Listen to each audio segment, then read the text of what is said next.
Qëndrime të kundërta se a duhet të vazhdojë gjendja e krizës në rajonin e kufirit jugor dhe verior të Maqedonisë. Debati me replika u zhvillua midis deputetëve të VMRO-DPMNE-s dhe BDI-s, përderisa ministri i mbrojtjes Zoran Jolevski tha se sipas vlerësimeve të bëra gjendja e krizës në kufi duhet të vazhdojë deri më 31 dhjetor. Grupi për vlerësimit ka bërë analizë të drejtuar dhe vlerësim të gjendjes në kufirin ton jugor dhe verior, lëvizjeve të emigrantëve dhe vlerësimi si në të ardhmen do të jenë zhvillimet rreth kësaj situate.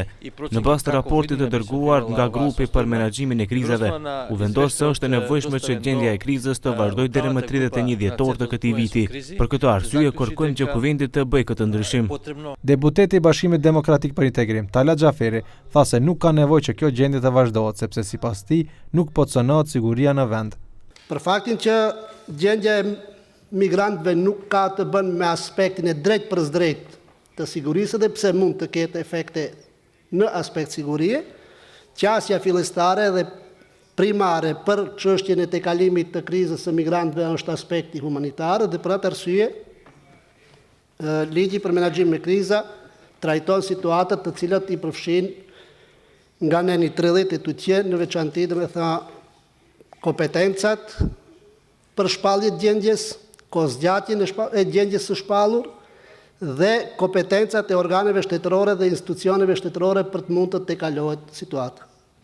Por i menjëhershëm ka qenë reagimi i deputetit të VMRO-DPMNE-s Vlatko Gjorçev, i cili arsyetoi propozimin e ministrit të mbrojtjes se duhet të vazhdojnë me masat e sigurisë në kufi. Vendet skandinave të cilat janë relativisht larg vendeve të krizës, po ashtu mendojnë se Evropa ballafaqohet me krizë më të madhe që nga viti 1945. Kemi situatë në të cilën nëpërmjet Maqedonisë gjatë viteve kanë kaluar rreth 600 ose 700.000 njerëz. Flasim për vlerësim të cilët e japin institucionet kyçe evropiane për siguri. Flasim për situatën e cila mund të jetë edhe me përmasa më të mëdha në vitin 2016. Vendimi i parë për shpalljen e gjendjes së krizës në kufirin me Greqinë u miratua në gusht të vitit të kaluar pas fluksit të madh të emigrantëve.